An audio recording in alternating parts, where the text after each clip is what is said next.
A Toronto woman is begging Immigration Canada to reconsider its decision to have her deported back to France. She tells CityNews she came here as a 12-year-old. She's now 30.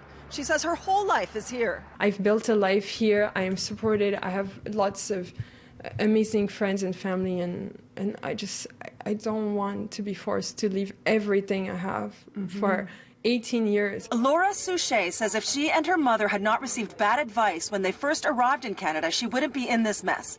They could have been sponsored by her grandmother, who was a Canadian citizen. Instead, they applied for refugee status, which was denied. A removal order was issued back in 2006, which was ignored, again on the advice of their immigration consultant. Because of that, when she applied for permanent residency on humanitarian and compassionate grounds in November, her case was flagged, and the CBSA, which enforces deportation orders, came to her door earlier this month. She spent 2 days in detention. I'm trying to make the right thing, do the right thing. I'm not a criminal. I've never got into any trouble. I pay my taxes. I'm a law-abiding citizen.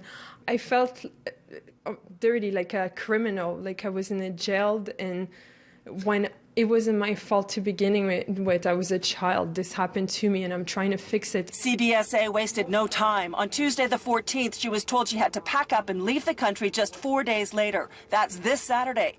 She's asking for a chance to complete her application for residency. But one immigration expert says Immigration Canada will be cautious about saying yes to her. There are possibly 2 million people who are overstays and in various illegal statuses in Canada. Right.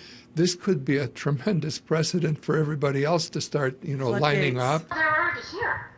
So how would it open the floodgates? Laura's lawyer, Barbara Jackman, says her client is not just any illegal immigrant. She's a so-called dreamer who came to this country as a child and built a life. In Laura's case, she has a cleaning business, pays taxes, has never been in trouble with the law. She's involved with the community and received dozens of letters of support. She says there's nothing for her in France. I am a Canadian in my heart. Couldn't they just go after criminals? We asked Immigration Canada about its position on dreamers, but didn't hear back in time for air. Laura has a hearing here at federal court tomorrow where she will ask a judge to stay her removal order until her application for residency can be processed.